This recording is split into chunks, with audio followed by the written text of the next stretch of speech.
I was late. My aunt was not going to be happy about this. It was my first day here in this town, and she was sure going to send a complaint to my parents. I hated that they had to send me all the way to another state in the middle of the school year. This school was a major downgrade from my old school. I did not like the students here and longed to go back home, but my dad would never allow it. All because of one mistake that I made. He wanted to ruin my future. To make matters worse, I had managed to miss the bus. I kept on getting lost, and there were not enough helpful people. I could have called my aunt to tell her that I missed the bus, but she was at work. She told me that I should not disturb her no matter what. Her helper was going to check on me to make sure that I got home in time and finished all of my chores. "Oi! Prep boy!" someone suddenly said. I have been walking for about 10 minutes now. I tried to walk fast, but it was hard to, with all the heavy books in my bag. Gosh, I missed my car. My dad took that away too, as punishment. I ignored the boys calling me and kept on walking. The next thing I knew, something hit the back of my neck. Instantly, I felt pain and turned around. "What is wrong with you? Don't you have anything better to do with your time?" I screamed angrily. It was two rough-looking boys in ill-fitting clothes trying to act like gangsters. It was kind of hard to take them seriously because of how skinny they were. I started laughing out of nowhere. "What is this one laughing at? Are we a joke to you, rich kid? Think you could come here looking all proper and make fun of us?" One of them hissed. "Oh, piss off. I do not have time for you." I clicked my tongue and turned around. I could take the two of them on if I wanted to. However, if my dad found out, he was going to make my punishment worse.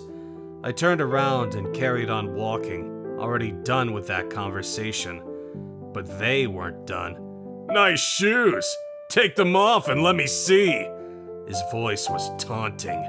They had picked the wrong guy to bully. I was already in a bad mood and wanted to blow off some steam. I turned around with a smile on my face. Guess being a good boy could never last. Suddenly, someone pushed me. I lost my balance and ended up on the ground where I started getting beaten up. Damn, a freaking ambush. This was not the way I thought my day would go. I tried to get up, but I could not get a single punch in. "You stupid little boy! You think you could come into our town and tell us to piss off? Looking like a girl on top of that? You look even prettier than Donnie's sister." The one who I assumed was the ringleader taunted. I growled with rage. No way they compared me to a girl. I grabbed one of their hands and bit hard.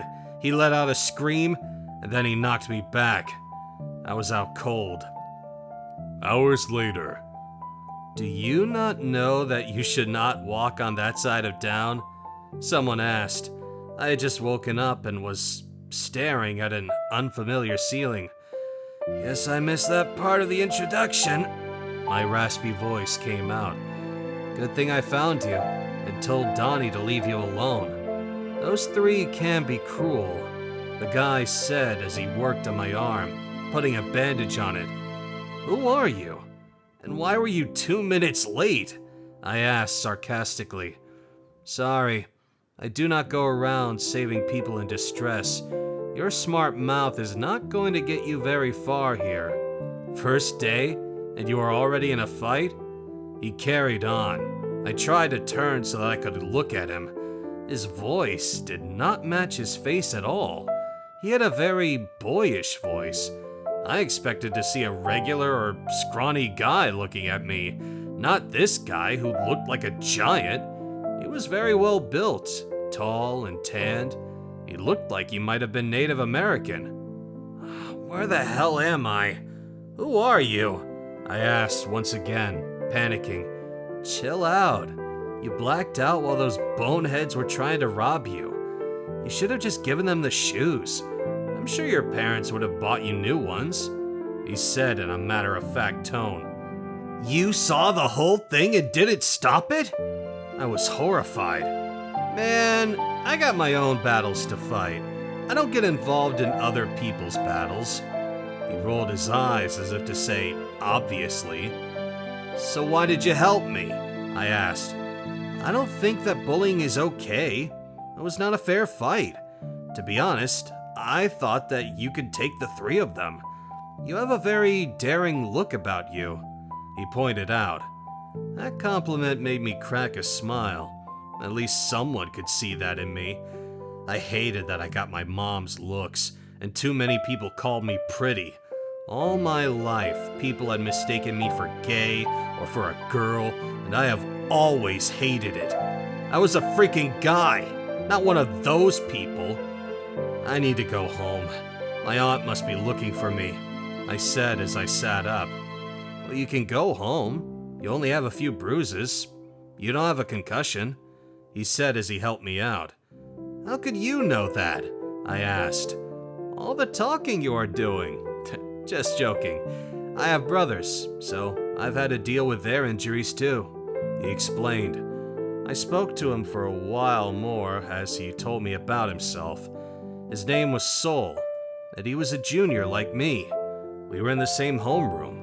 He had seen me earlier that day and noticed that I was new because of the way I dressed. Most people who dressed like me went to public school. I explained to him that I was here on punishment because I did something back home. Well, scandalous. Tell me more. He wiggled his eyebrows. I would rather not talk about it. I shifted the conversation. I told him that I needed to go. He told me that he could drive me home after I gave him my address. My house was less than 5 minutes from his. Thank you so much, bro. I owe you, I said. Stay out of trouble, kiddo. He laughed lightly. I nodded and made to get out, but then I noticed his rainbow bracelet. It had a very intricate and interesting design. That is cool. Where did you get that? I asked. Got this at my very first Pride 2 years ago. He smiled. I told him it was nice, and then I left. As soon as he pulled away, a sickening feeling came over me.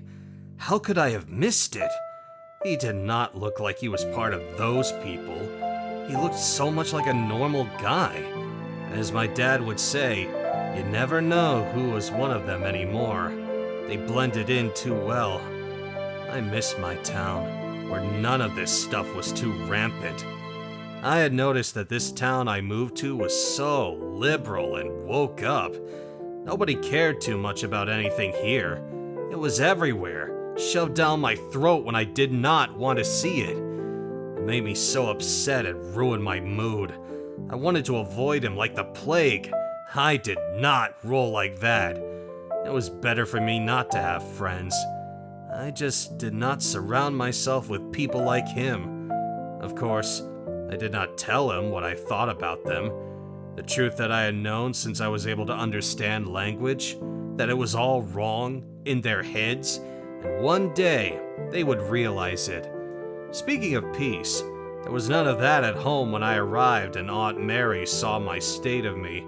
She was very angry and accused me of starting the fight. I managed to beg her so that she would not tell Dad. She agreed, but told me that I had one more chance. A week later. Mason, your friend is here, my aunt shouted. I was upstairs gaming with my friends. Who? I asked. Soul?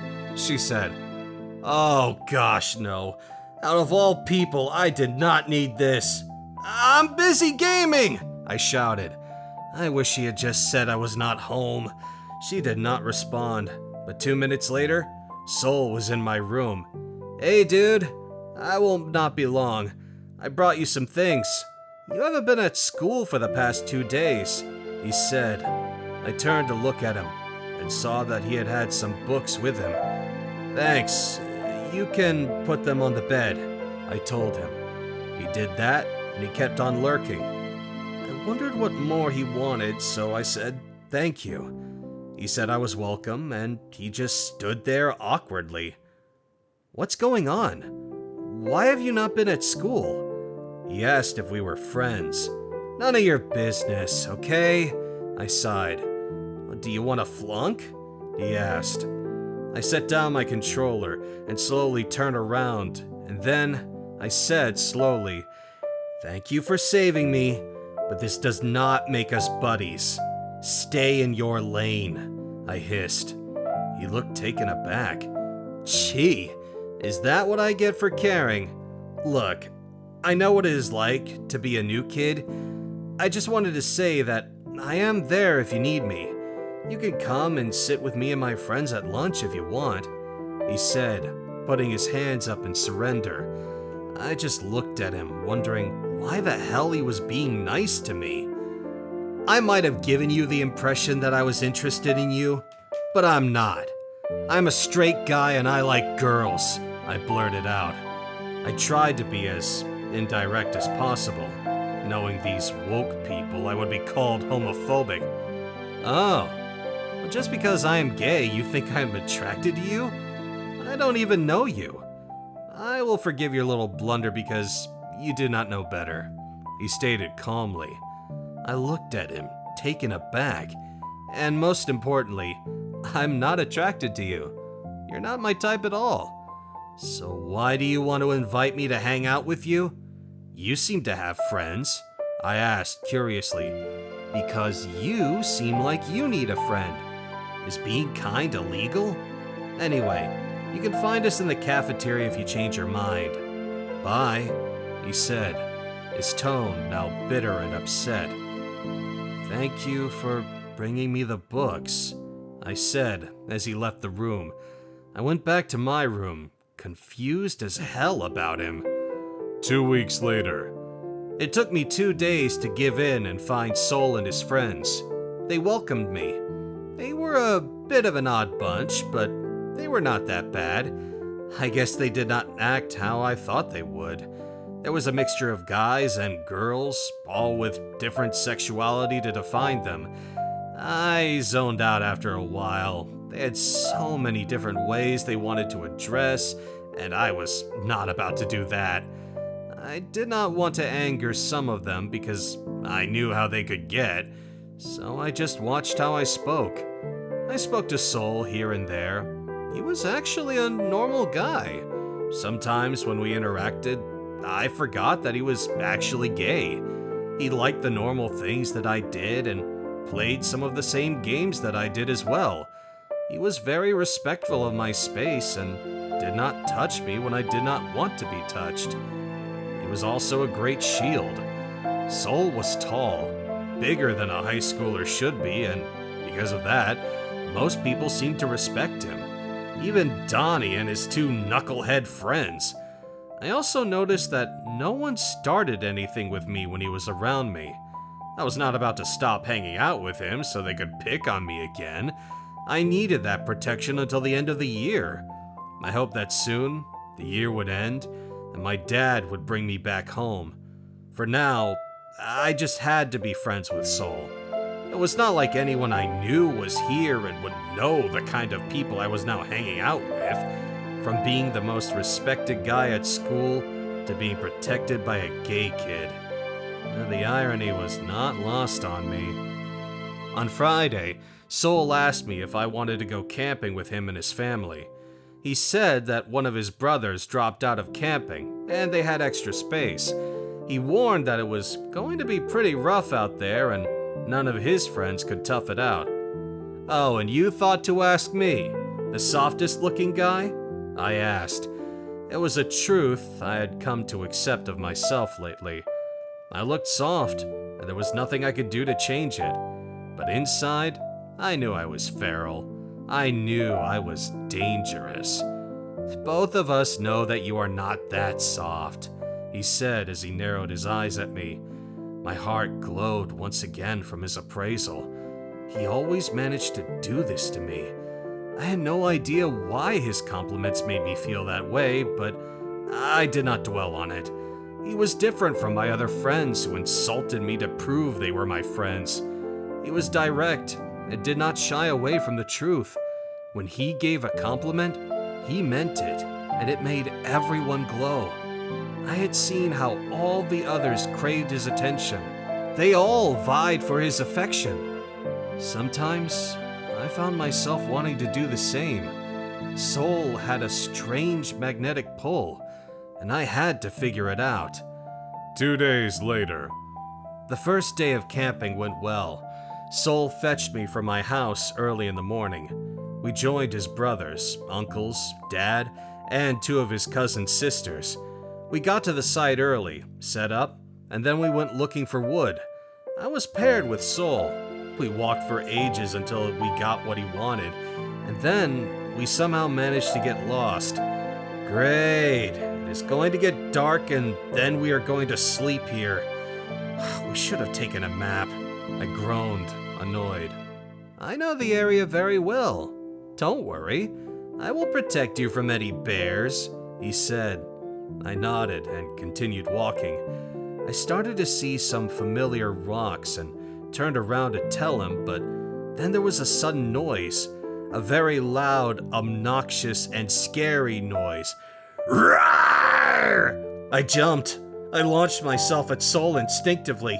He caught me in such a way that I had my legs wrapped around his waist.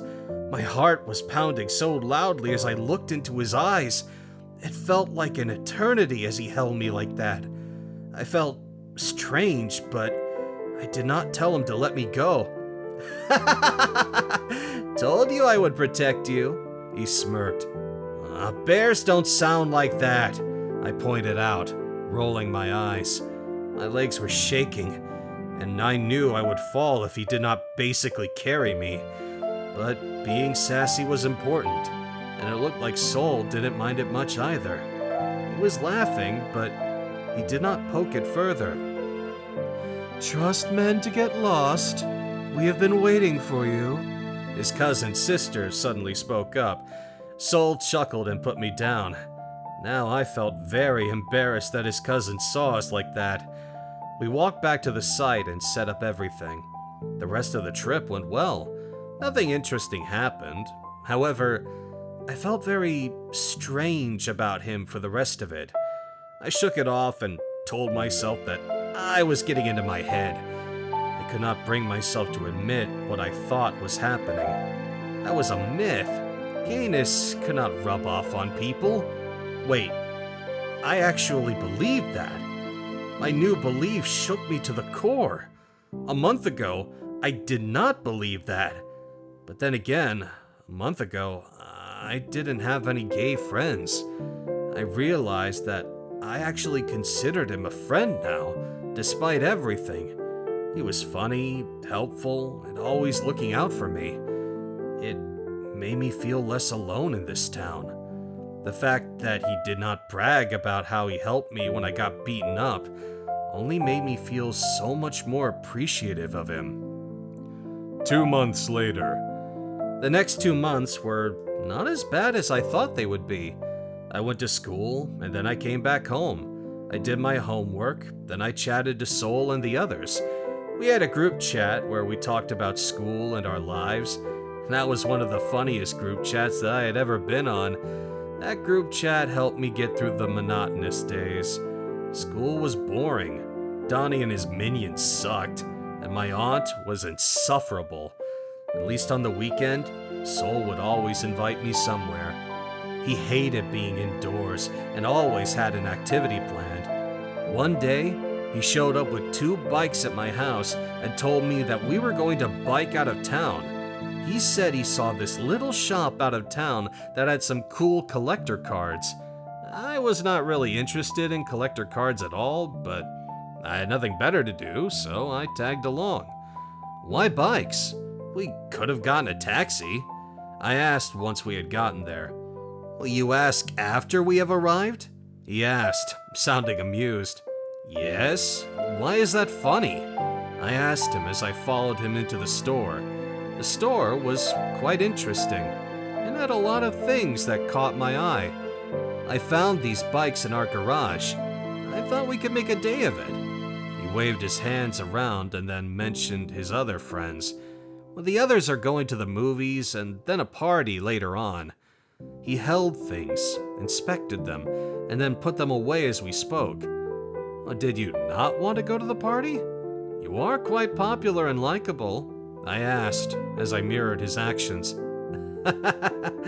You think I am likable? Well, you have definitely come a long way from the first time we met. I do not like parties that much, he shared, shocking me. But you are always bubbly, the center of attention, I questioned. Well, it is easy when you put on a mask. He turned to look at me. We stared at each other for a moment. I know exactly what it is like to wear a mask. I found myself snitching on myself. What lies under your mask, Mason? His voice got low as he stared into my soul. I found myself looking away, wanting to hide. I did not want him to see what I thought. How I was starting to like his friendship, even though his sexuality went against everything that I believed in, everything that I knew. Suddenly, he put a hand on my chin and tilted my eyes up. Whatever it is that you did, it pains you. I hope you forgive yourself, he uttered thoughtfully, and then something caught his eye. He went off in that direction, talking about how he had found what he had been looking for. A couple of days later. What does it mean when you are nervous around a guy? I typed it into my search bar. I looked at the results for 1 second, and then I exited the page. I did not like how nervous Soul made me feel ever since that day we went out together. I had been thinking about how naked I felt when he saw into my soul. I hated that he could see through me. It made me want to tell him every single thing that I thought, no matter how intrusive. Being friends with him was a very bad idea. I should have left him alone. Why did I give him the chance to challenge what I believed in? Taking away everything that I had been taught by my dad, which I never questioned, was not a very kind thing to do. It made me think of the possibility that I was wrong. If I was wrong, then why had my dad hurt me when I was younger, when I said I wanted to marry my best friend, who was a guy? We had been having a conversation, and my dad started asking me about the girls in my class. I told him that I did not see them like that, and that they were gross. He said I would grow out of it and end up marrying one. I laughed and told him that I would rather marry my best friend. I told my dad that he understood me and cared about me. The slap that had followed had me on the floor. He told me that a man and a man should never marry. It was wrong. I carried that with me all of my life. When I continued to feel these feelings toward men, I pushed them down. I allowed myself to hate them and tell myself that it was not good. I feared my father would appear and beat the gay out of me. The memory awakened a strange emotion in me. I threw my phone away and curled up in a ball, and then tears came. I was in so much anguish and confusion. I envied gay people who were out to the world. I did not hate them. They could be themselves without the fear of their dads. As for myself, I would have to hide who I was. If my dad found out, he would kill me. But still, my conversation with Soul kept on playing in my mind. I checked the time on my phone and saw that it was still 7 p.m. I called Soul. Hey, can I come over? I got to the point. I was about to leave the house, he responded, crushing my hopes. Oh, sorry about that. Another time? My voice sounded croaky. I swallowed the lump in my throat and waited for him to hang up. Wait, is something wrong? He asked, sounding worried. I just need someone to talk to, I said, sounding vulnerable to my ears. I will be right there, he said, and then hung up. He was at my house within 10 minutes. I went outside and got into his car. As soon as I saw him, I came undone. I got sent here because I got suspended from school, I said as soon as I sat down. What did you do? He asked. There was a guy at school who liked me. I thought we were friends, but I think he thought we were more. When I found out he was gay, I flipped. He begged me not to say anything, so I didn't. I knew how other guys could be, I started. Okay, so you had homophobic friends. Did you out him? He asked. No, but someone in my friend group found my text with him promising not to tell. I said that I would not want that to happen to me too if I were gay. I revealed, finally being honest for once. What did they do to him? He asked, holding my shaking hand. They sent those texts to everyone, and the boy attempted to take his own life. He survived, but he's now in a wheelchair. All because of me. I blurted out the truth. You are not the one who outed him. It was your idiot friends, he said in the most sympathetic voice ever. But I should have deleted those messages. Gosh, I know what it is like to hide who you are, and it is not easy. I found myself blurting out. What do you mean by that? He asked me. My family is homophobic, so am I. My father got me suspended and sent me here because I showed sympathy for my friend instead of ending the friendship. I continued on. You are losing me, Sol admitted. So then I told him about my whole past with my dad. I explained how he made me believe every desire I had was wrong. I told him of how I had been fighting and hating myself all along. So why did you become friends with me when you knew that your dad would not like it?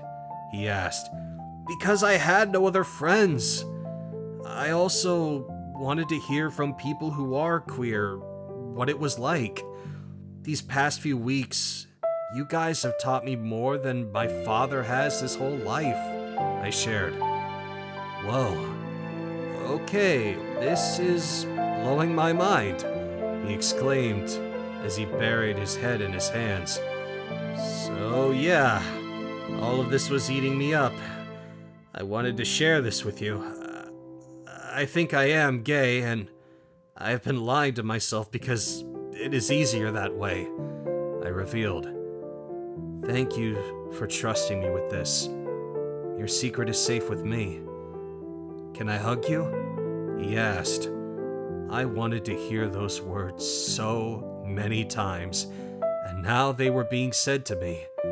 He pulled me in for a hug, and I melted. This was why I always found it hard to keep him off my mind. The things that he said and did made me feel seen. 2 weeks later. Happy birthday! I shouted as I snuck up behind Sol. He jumped, dropping what he had been holding. Cereal fell all over the place. Jeez, you scared the hell out of me! He laughed as he bent down to pick it up. We had a sleepover the previous day. We had been very close since my confession. He was a great support to me and in my journey. Oh, I'm so sorry. Got you back for the bear incident. I reminded him of that time. He just rolled his eyes at me and reminded me of how scared I had been. I know you do not do birthdays, but what about presents? I asked excitedly. I like presents, he grinned. I took out the present from behind my back. I got this for you because you will not stop speaking about that collector's card you could not find at that shop. Then, in a softer tone, also because I wanted to thank you for all that you have done for me since I got here. There's nothing I can ever do to show my gratitude. I handed him his gift. He jumped up and down, screaming like a kid on Christmas. How in the world did you get this? This is more than enough to thank me. I could marry you right now. He screamed some more. The next thing I knew, he had picked me up and put me on the counter. He hugged me multiple times, staring at me in wonder the whole time. You're welcome. I found myself blushing. Gosh, I love you so much, he announced, and then he kissed me on the cheek. Then he froze. I'm sorry, I should not have done that. He laughed nervously and retreated from me. I held his hand and pulled him back to me, and then I surprised myself by kissing his cheek. Then I kissed the corner of his bottom lip. We pulled away, gazed at each other, and then we shared a peck. After a while, we pulled away. I have wanted to do that for a while, I found myself confessing. Me too, to be honest, he said, smiling uncontrollably. It was infectious. How long? I thought you said that you weren't attracted to me. Wasn't it you who said I wasn't your type? I raised my eyebrows with a small grin. He shook his head a little. When I first met you, honestly, I suspected you were gay. But then you said that you were straight, so I respected that, no matter what I felt. I squeezed his hand. Thank you for respecting my boundaries when I was not ready. I always will. We can take this slow if you want, or never pursue this. I know that your situation is not easy, he said calmly. His calmness helped to clarify my mind, and I knew just what I needed. I would like to take this slow. I want to know who I am, all of me. I'm tired of my father determining that. My tone was small and simple. It felt so good to be open with him about what I wanted. It was still early days, but I was glad that I got to have my first kiss with someone I was attracted to. I was glad it was him, because I knew he was going to support me no matter what. For him to stick around after hearing about my past gave me hope. It gave me hope that maybe who I was had nothing to do with whether I was a good person or not. Because a person was a person, no matter whom they loved. That is something my father failed to teach me. Conclusion. Sol and I continued to explore our feelings for each other, which grew stronger every day. As the months passed, I fell for him more. I was not yet ready to come out to my parents, so I decided to stay in the closet for a while longer. When my punishment ended, I told my dad that I wanted to stay in that town. He was surprised, thinking that I met a girl there. I let him think that, so that I could have my freedom. The end. Have you ever felt pressured to be something you are not because of the way you were raised? Thanks for watching. Consider subscribing to become a part of our Rainbow Force and to stay wholesome.